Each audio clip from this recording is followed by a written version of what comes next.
बिस्मिल्लाहिर्रहमानिर्रहीम। अस्सलामुअलैकुम। कैसे हैं आप सब? Welcome to my YouTube channel. तो आज मैं आपके साथ बच्चों और बड़ों सबकी फेवरेट और बहुत ही मज़ेदार नान खताई की रेसिपी शेयर करूंगी, जिसे हम विदाउट ओवन बनाएंगे।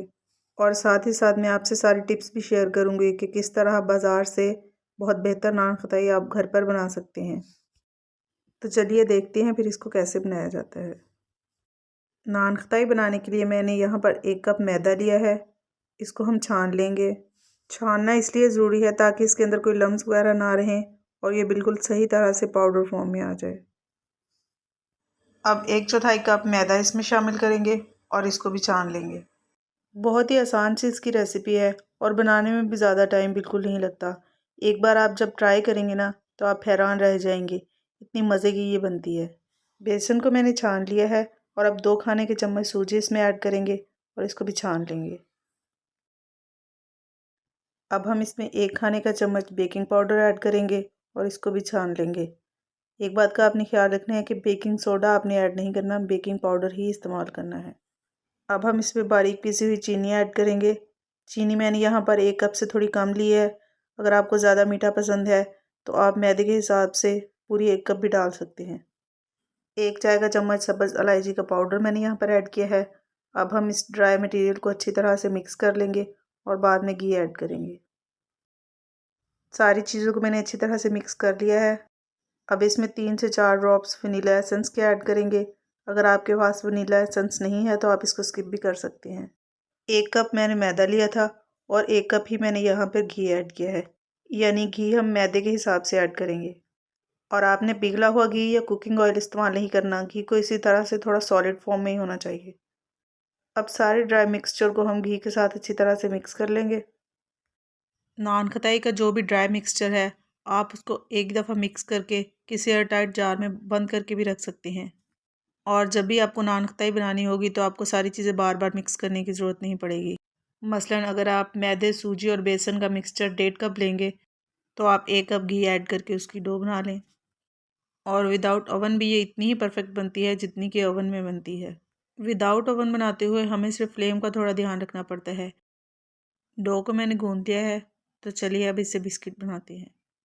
बिस्किट बनाने के लिए मैंने यहाँ पर इस तरह से एक चम्मच ले लिया है।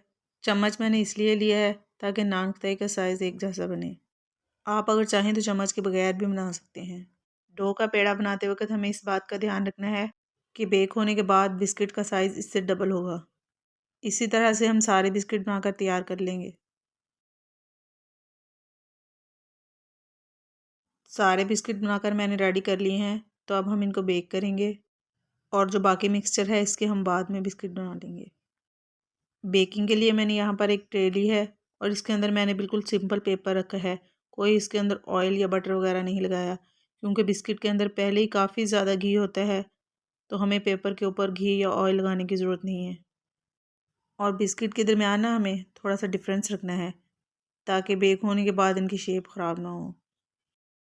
बिस्किट सारे सेट हो गए हैं और यहाँ पर मैंने एक अंडे की जर्दी ली है और इसमें 1 खाने का चम्मच दूध शामिल किया है और इसको अच्छी तरह से बीट कर लिया है। और यहाँ पर मैं एक बात आपको बता दूं कि अंडा ब्रश करना ज़रूरी है, क्योंकि अगर आप अंडा ब्रश नहीं करेंगे तो बिस्किट के ऊपर अच्छा कलर नहीं आएगा। थोड़े से बादाम और पिस्ते मैंने यहाँ पर काट लिए हैं, ये मैं इसके ऊपर लगा दूँगी। बादाम और पिस्ता वगैरह कुछ भी लगाना ज़रूरी नहीं है, बस इससे लुक थोड़ी अच्छी आती है। आप अगर चाहें तो इसके बगैर भी बेक कर सकते हैं।